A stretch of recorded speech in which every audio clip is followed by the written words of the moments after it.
page. I also go live on my Facebook page, which I've just gone live and done the same video. You can check that out. It's still called Marianne Hanson Counselling Service. Sometimes the videos will be similar but different because I'll do like a theme, but then it depends. I'll just kind of, what's the word called? I'll just, depending on what comes up. So I don't have a set kind of structure to it. So if you do want to go and check out that other video on my Facebook page, it's Marianne Hanson Counselling Service, same as this page name. So this is something that comes up for lots of people, and I just want to say thank you to everyone that joins me on these live streams, and also you can watch the replay obviously because it's uploaded afterwards, and I've really appreciated the interaction and the engagement when I've done the live streams. So this comes up for lots of people, and this is this idea of you don't need to seek closure, you just need to find acceptance. So what I've done is I'm just going to go through a few different questions and then answer them so that it kind of probably makes sense and it flows a little bit more. So the first thing I want to talk about is, why do people seek closure in the first place? So when you're seeking closure, it doesn't always have to just be related to a relationship, but I'd say in the majority of the clients I've worked with, but also in my personal life, when I've been speaking to people, closure seems to be, people want closure because a relationship has ended and maybe that person has just fallen out of love with them. Maybe that person has cheated and they want to know the answers. The other area that it can be in relation to is if someone has, say, ended their own life, and you will never really get closure from that, but that is where people are left wanting closure as well. Sometimes it can be if you've worked for a company and you've put your hard efforts in, you've been working with them for many years and then you've been made redundant. Or it could be just any situation, but really people want closure because they feel that unless they get closure, unless they get answers, that they can't move forward. That's not necessarily the case, but it's human nature to want to know why. It's human nature to want to question, you know, is it something you've done wrong? Is it something that you could have changed? Is it something that you need to know in order to move forward so that it doesn't happen again? In all of those cases, they're all valid and reasonable reasons to want closure. But unfortunately, if you're seeking closure from another person or from a situation, it's not coming from within you, and therefore you don't have any power over getting that closure. So the other thing to consider is, what does closure mean to you as a person? Because I think sometimes the definition of closure is different for different people. So I said this on my previous live stream. I'm someone that doesn't ask another person to explain their actions so that I will get closure. So a good example is, if I've been cheated on, probably nearly every person in their life has been cheated on at different points. If you ask a person why they cheated, hi Andrew, hi Brian, then they're going to cheating, the act of cheating, and this is not like a judgment or anything else. Hi, I'm Ganesh, is based on the person's personal decision or personal situation. So if someone just, wants sex and they decide to cheat, or if someone is like in a situation where it's convenient, when a person then asks you, the person who's been cheated on, why did you do it? The majority of people are not going to want to give the answer of, I just wanted sex and you wasn't available, or I did it because they're going to say things like, it was because I was drunk. I don't know why. It just happened. So when you're then wanting to seek closure because you have an answer you want to ask someone, but then they're giving you answers which are possibly not as accurate, you're still not going to get the closure you need. But also, whatever answer they give you, if they say, I cheated on you because I fancied someone else, I cheated on you because I'm not really in love with you, but I'm just staying with you because it's convenient. What answer can someone give in that situation that is going to make you feel good? Nothing, because it's not going to change the situation. And it's also possibly not going to make you feel any better about what's happened. So the thing to think about really is, why do we need those answers? And can we move forward without those answers? So I'm going to give you an example of my own personal experience. I've had job redundancies. Once I've had a job redundancy, and once I was let go from a job because it was like agency work. And I remember I'd put in a lot of work actually. I live in the West Midlands. I travelled down to London for the interview. I travelled down to London every single month for meetings and things. I was travelling down to Kent every month. So this is like, this is a big commitment. Because it's like 4 hours to drive down to Kent, and then it was like getting down to London, early mornings, getting on the train. I was getting good results from the job. Everything was going well. And then all of a sudden they were like, we don't need this role anymore. Hi, a little Sprinkle and Dishika. So when they said to me, we're going to have to let you go, of course I was like shocked, because at that point I had four offers for jobs and I chose that one. But do you know what? I didn't need like any answers. I didn't need any reasons, to be fair. They've made their decision. If someone has made their decision, then to be fair, then that's where the acceptance part comes in. Finding acceptance just means you accept it. You just say, okay, I'm not happy with it. I'm not okay about it. I feel sad, or I feel whatever I feel, but I'm not going to be coming back to these employers and saying things like, why did you let me go? Why did you take me on in the first place if you wasn't going to keep me? Why? We don't need any of that. Sometimes you can just accept that this is the reality of the situation. So hi, Fyro. So the next thing to think about really is when you decide that you don't need or you don't want closure, it empowers you as a person, because what you're saying is, I don't need any external factor or any person outside of myself to give me answers to anything. I will accept the situation and I'll be able to move forward on my own. So I talked about this in my other live stream. Hi, Azzy and Sachin. This comes up for domestic violence is a good example, because I used to work for an organisation called Women's Aid. Thank you. Oh, thanks, Azzy. So I used to work for an organisation called Women's Aid, which specialises in domestic violence towards women. I've also worked with many perpetrators as well of domestic violence, and I've watched loads of programmes about this. This is one of my areas that I specialise in, but also have an interest in. When there's a situation where, oh, hi, Azzy from Singapore, yeah. So when there's a situation where a relationship has been bad throughout, so there's been either physical, verbal, there might have been control, there's been all sorts of things.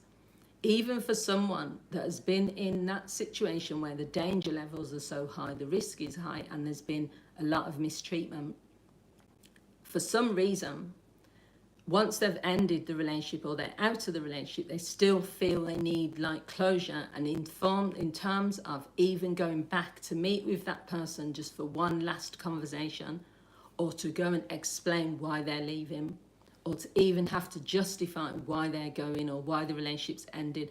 Every time I see this in my head, I'm like, no, don't do it. You don't need that one conversation. You don't need that explanation. You don't need any of that. You just need to accept that, it's okay to like walk away in those situations. You don't have to give an explanation to someone. But even if, this is why I'm explaining that from the extreme, even in that situation where someone knows they don't want to be in the relationship anymore, they know that they've been mistreated, there's still this level of like having to I just need to speak to that person one final time. I just need to understand why they did this to me. I just need to let them know why I'm leaving. We don't need to do that. We can just accept. And it is hard to do. I'm not going to say, hi, Ray, women are painful, good for, yeah, I don't know what, yeah, okay. So I think sometimes it's about saying to ourselves, we can accept situations, we can walk away from situations, and we can just say to ourselves, any answer that we get is not going to be enough, or we don't need the closure that we think we need. So another example is when someone has ended their life. So I've unfortunately been in that situation where someone close to me has done that. You're never going to get the closure or the answers that you need, because obviously the person who's not here anymore isn't going to be able to give you those answers. So you have to find a way of getting acceptance. And that acceptance comes through like the grieving process. That acceptance comes through saying, that person had the right, even as much as you feel that it might be selfish, even though as much as you feel the pain from what's happened, that individual still has the right to take that action if they were feeling the way they were feeling. And you don't just get there overnight. If you've ever been someone who's experienced the loss of someone through suicide, you are never going to just like not have answers. You're never going to probably get like full closure, but you can't live your life with all of those questions in your head throughout the rest of your life. Why did the person do it? Why didn't they reach out? Why wasn't it enough that this happened, or why wasn't it that or the other? So you have to find a level of acceptance. And what I'm sort of saying to people really is, if you decide that you can give yourself closure in any situation by accepting the situation for what it is and not expecting anything more, then it's like a level of peace comes through you. So Bahina, you've put the government destroyed your life. Okay, that's a different video, I think. So when you're, it might be linked with this. So in this case, then, if you feel like the government has destroyed your life, and you're probably, I suppose it depends on what. Yeah, okay, so I hear what you're saying, but it depends on what you're seeking. What are you seeking in that situation? Because closure is always from the point of view of saying maybe it's about reflecting and saying to yourself, what is it that you need from that person or that situation that you can't give to yourself? Because the action that the person has taken is already the answer. Why are there any more questions to ask? So if you've said you've had so pennies only. So yeah, I don't want to read out everything you've said. But yeah, that sounds really rough, Penny. So you can send me a message afterwards if you want, and I can give you a bit of guidance on that. I don't want to read out your personal message. So if you said to yourself, I'm gonna look at the facts of the situation. So for many people, accepting reality in the situation is really tough, because when you accept the reality of a situation, it's painful. And no one wants to be in pain. So what people will do instead is they will either minimize the situation, and they'll say, my partner left me after 10 years, ran off with someone else, or took all the money and left me on my own. But I probably did something wrong, or we had a good run, or all the rest of it. And then they're seeking closure by talking to maybe experts, or they're talking to their friends, or they say, why did he do it, or why did she do this, or how can I get closure, or how can I get answers? But in that situation, hi Messi Fan 10, you can only really look at the facts, and the facts are, this is what has happened. So then what you do, if you want to find acceptance, is you start to feel the pain of the situation, or you start to say, okay, I feel really sad about this. And then from there, you decide what action you're going to take. So instead of, I'll keep phoning that person until they answer me, until they tell me or answer all the questions I need, you could say to yourself, no matter what they say to me, I'm still going to feel hurt. I'm still going to feel sad. There's no justification for what they did. I don't really need a list of questions. I'm just going to decide to accept that the relationship is over. I'm just going to accept that this is happening. I'm going to feel the pain that I feel, or whatever feelings, and then I'm going to take action which suits me as a person. And I think the other reason people struggle with that is because they want someone to give them something. So this is another thing. When you seek closure, you give power to the person or the situation, because you're asking something from them. Whereas when you're giving yourself something, then you're giving it to yourself. So this is why, when people forgive someone, if you're asking someone to, this is why, when I watch these court programs or criminal programs, and they always say the person was remorseful, or they say at least they're showing remorse, or at least this, or at least this. To me, it's like, well, do you need someone to show remorse or to give you something? It doesn't change the situation. But you can say to yourself, I'm going to forgive the person. That's if that's what you feel. Like, I'm not either way telling anyone what they should do. But to me, if someone had done something really hurtful to my family, especially if it was something where they couldn't do anything, that they've either really seriously injured or killed a member of my family, whether they're remorseful for doing it or not is irrelevant. I wouldn't care if they're happy about it. I wouldn't care if they're remorseful, because it's not going to change the fact that they still did it. It's not going to bring the person back. So it all depends on what you are seeking and why you're seeking it. What does it matter if someone gives you the answers as to why? I mean, I'm not saying what does it matter actually, because that's sometimes it does matter. But the whole point of this is acceptance means that you are accepting of the situation for what it is. You're not seeking other people's answers. You're not saying, until I get the answer, I can't move forward. Until I get closure from this situation, I can't date again. Until I get closure about what happened, I can't move forward. What you're saying is, I can give myself peace, I can give myself acceptance, and I don't need to be seeking that from another person. So ask yourself, what is it that you need that you can't give to yourself? Why do you have to go externally? And why are you struggling to accept the reality of any situation? Why is there still this need for closure? Why are you still constantly bombarding your ex? I know lots of people, when I do the work that I do, we look at the fact that people are still following their exes on social media, but then they feel pain when they see what their exes are up to. So we look at that, we say, what's stopping you from unfollowing? You don't even have to block people, because I'm not someone that's, I don't advise, first of all, but I also don't encourage people to block someone unless they want to do that. Because if you block someone, no, I don't. I'm not a fan of heavy metal music at all. I'm not either way with it, but no. So unless you really want to block someone because you feel, to me, blocking a person is either if they've done something which has crossed the line, or if you don't feel you have the willpower to stop contacting them, so you block them to prevent you. It's for you. So I wouldn't obviously advise or encourage someone to do that.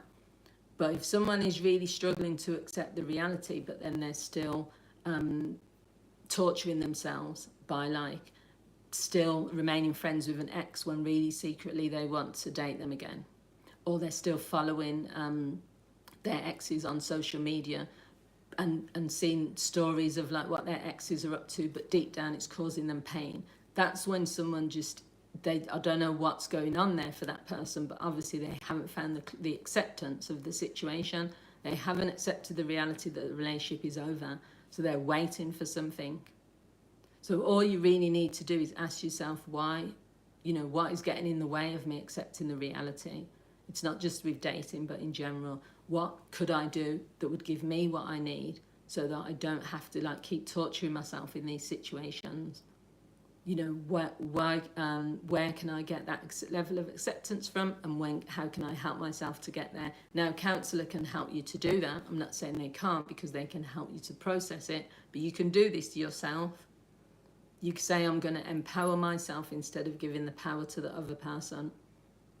Because empowerment is one of the most powerful things ever. When you empower yourself, you say to yourself, no matter what so-and-so has done to me, I'm not going to let it get to me to the point where I'm cutting up, and people are doing these things like cutting up people's clothes. Do you know what I mean? That's not powerful. That's not all you're doing is showing that person that they've got such an impact on you that they can lead you to do things you wouldn't normally do. Threatening people's partners because you want your ex back. That's not empowering either. That's just showing yourself that you don't have control over your emotions or your character. That's just leading you down a path. So in these situations, it's just accepting the reality. It's finding a way of processing the hurt feelings that you have. It's finding a way of getting your own closure. And I've also made a video on here about closure letters. Okay. So someone's put hello, Mr. Nightingale. Yeah, hello. So there's a video on here about getting closure through writing a closure letter. I think it's called something like that. And it's just about writing down all the feelings you have about a particular person or a situation. I've done this myself. It's been really powerful. You write it all down. You don't give it to the letter to the person. You don't do anything with it except to write it all down, get it all out, release it, and then you can either rip it up. With me, I'll just rip the letter up. You can burn it. You can just leave it somewhere, where you don't bury it somewhere, where you don't have to look at it again. But it's just, for me, that can sometimes give you the most closure, because you are literally writing all your feelings down that you're walking away with. But the ultimate thing is that when we accept a situation, when we accept that we don't need the other person to explain anything to us, when we accept that we don't like this, we don't like how it made us feel, we don't like what's going on, but we're still accepting it, then it just becomes easier. So I'm going to leave it there. As I've said, I've done the same live stream, but it was slightly different on my Facebook page, Marianne Hanson Counselling Service, because every time I go live, it's kind of a little bit different. It depends. So, okay, so there's lots of questions on here that I don't really, hi, Damalola. I don't really want to read people's personal things out on here, but if you do have questions, I don't mind answering them. I do give guidance and things. You can either find me on Facebook or on here, send me a little message. You could put it in the comments and separately. But yeah, I just don't want to sort of read out everyone's comments. But thank you everyone that's joined on this live stream. I really appreciate it. Hi, I'm Joseph. You're saying good evening, so it must be wherever you are. I think that's a Kenyan flag or somewhere. Yeah, it's morning here. So, well, it's afternoon. So, okay, I'm going to end the live stream now then. I appreciate everyone that joined and jumped on for this live stream. And I'll see you all next week. Have a great week, everyone. Bye.